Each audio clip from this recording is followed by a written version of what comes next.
السلام علیکم ورحمۃ اللہ وبرکاتہ۔ آج ہم انشاءاللہ بات کریں گے غسل کس طرح کیا جائے۔ ہمارے ایک سبسکرائبر نے ہم سے گزارش کی، فرمائش کی کہ غسل کرنے کا طریقہ وہ ہمیں بتائیے۔ اب غسل اتنی امپورٹنٹ چیز ہے کہ غسل نہیں ہوگا تو وضو نہیں ہوگا، اور وضو نہیں ہوگا تو نمازیں ہم ادا نہیں کر سکتے، نماز نہیں ہوگی، اور پھر نماز نہیں ہوگی تو عبادت نہیں ہوگی۔ تو عبادت کرنے کے لیے غسل کرنا بے حد ضروری ہے۔ تو آج ہم انشاءاللہ غسل کرنے کا مکمل طریقہ، غسل کب کب فرض ہوتا ہے، غسل میں کتنے فرائض ہیں، غسل کرنا کب سنت ہوتا ہے، اور غسل کرنا کب مستحب ہے، انشاءاللہ آج ہم جانیں گے۔ اس میں ابو داؤد شریف کی حدیث پاک ہے کہ میرے آقا مکی مدنی مصطفیٰ صلی اللہ تعالی علیہ وآلہ وسلم ارشاد فرماتے ہیں کہ فرشتے اس گھر میں نہیں آتے جس گھر میں تصویر یا کتا اور جنب، جس پر جماع یا احتلام یا شہوت کے ساتھ منی خارج ہوئی، اس وجہ سے جس پر غسل فرض ہوا اور وہ غسل نہیں کیا، تو ایسوں کے گھر پہ فرشتے نہیں آتے۔ آئیے غسل کا طریقہ جانتے ہیں۔ بغیر زبان ہلائے دل میں اس طرح نیت کیجئے کہ میں پاکی حاصل کرنے کے لیے غسل کرتا ہوں۔ پہلے دونوں ہاتھوں کو پونچھوں تک، یعنی دونوں ہاتھوں کو کوہنیوں سمیت 3 بار دھوئیے، پھر استنجے کی جگہ دھوئیے، خواہ نجاست لگی ہو یا نہ لگی ہو۔ پھر جسم پر اگر کہیں نجاست لگی ہو تو اس کو دور کیجئے۔ پھر نماز کاسا وضو کیجئے، یعنی نماز میں ہم جس طرح، نماز کے لیے ہم جس طرح وضو کرتے ہیں اسی طرح وضو کریں، مگر پاؤں نہ دھوئیے۔ ہاں، اگر چوکی وغیرہ پر اگر غسل کر رہے ہوں تو پاؤں بھی دھو لیجئے۔ اب مثال کے طور پہ میں آپ کو بتاؤں کہ پاؤں دھونے کے لیے اس لیے یہاں منع کیا گیا ہے کہ جہاں کچی زمین ہو، مٹی کی زمین ہو، وہاں پر پاؤں نہ دھوئیں، کہ جب نہائیں گے تو مٹی کے چھینٹے وہ اڑ کر ہمارے پیر پہ آئیں گے۔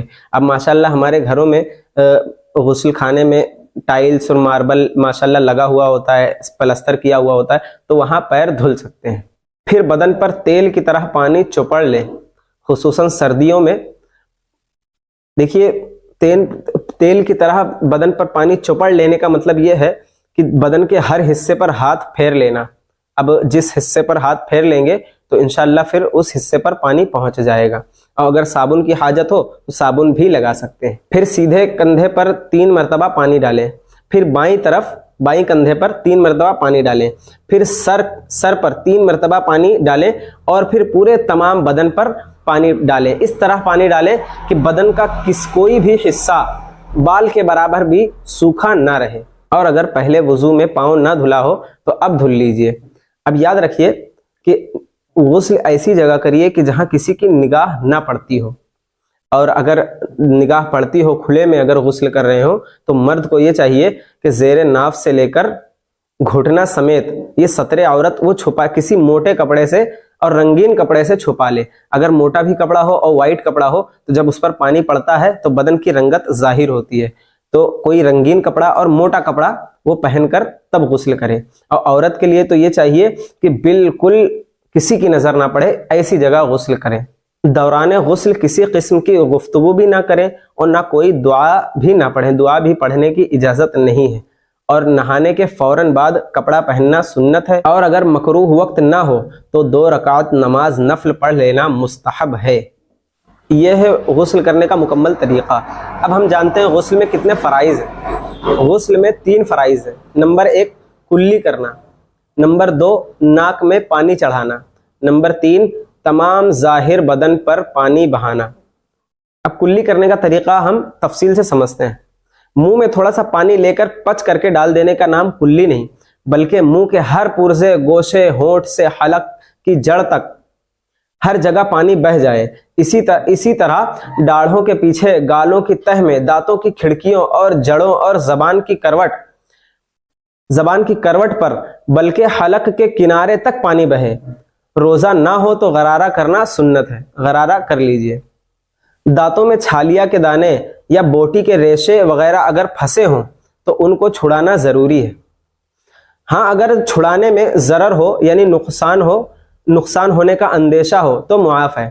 اب یہ بات یاد رکھیے کہ غسل سے قبل، یعنی جب ہم غسل کر رہے ہیں، تب جب کلی کر رہے ہیں تو دانت میں ریشہ پھنسا ہے گوشت کا، اور ہمیں نہیں معلوم پڑ رہا ہے، ہمیں محسوس نہیں ہوا۔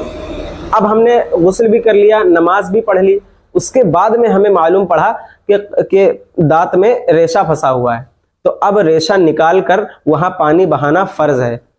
تو پہلے جو نماز پڑھی وہ ہو گئی، اس کو دہرانے کی کوئی ضرورت نہیں۔ اب ایک اور مسئلہ سمجھے کہ جو دانت ہیلتا ہو یا دانت میں تار بندھے ہوئے ہوتے ہیں، تو جو ہیلتا ہے اس کو یا کھوڑیل ہوتا ہے اس میں چاندی کا ارک بھر دیا جاتا ہے، چاندی بھر دی جاتی ہے، اور جو تار بندھے ہوئے ہوتے ہیں اس کو انگلش میں کہتے ہیں بریشز، دانت کے بریشز۔ تو بریشز کے اندر یعنی بریشز کے نیچے اور جو کھوڑیل ہوتا ہے جگہ، اس کے جگہ پہ چاندی بھری جاتی ہے، اس کے اندر پانی نہیں پہنچتا ہے، تو اس کے اندر پہنچانا کوئی ضروری بھی نہیں ہے، وہ کلی ہو جائے گی۔ جو میں نے عرض کیا کلی کرنے کا طریقہ، اب ہم جانتے ہیں ناک میں پانی ڈالنے کا صحیح طریقہ کیا ہے۔ جلدی جلدی ناک کی نوک پر پانی لگا لینا، یہ ناک میں پانی چڑھانا نہیں ہوا، یہاں تک کہ نرم حصہ یعنی سخت ہڈی کے شروع تک دھلنا لازمی ہے، اور یہ یوں ہو سکے گا کہ پانی کو سونگھ کر چڑھایا جائے۔ یہ خیال رہے کہ بال برابر بھی ناک کے اندر سوکھی جگہ نہ رہے، ورنہ غسل نہیں ہوگا۔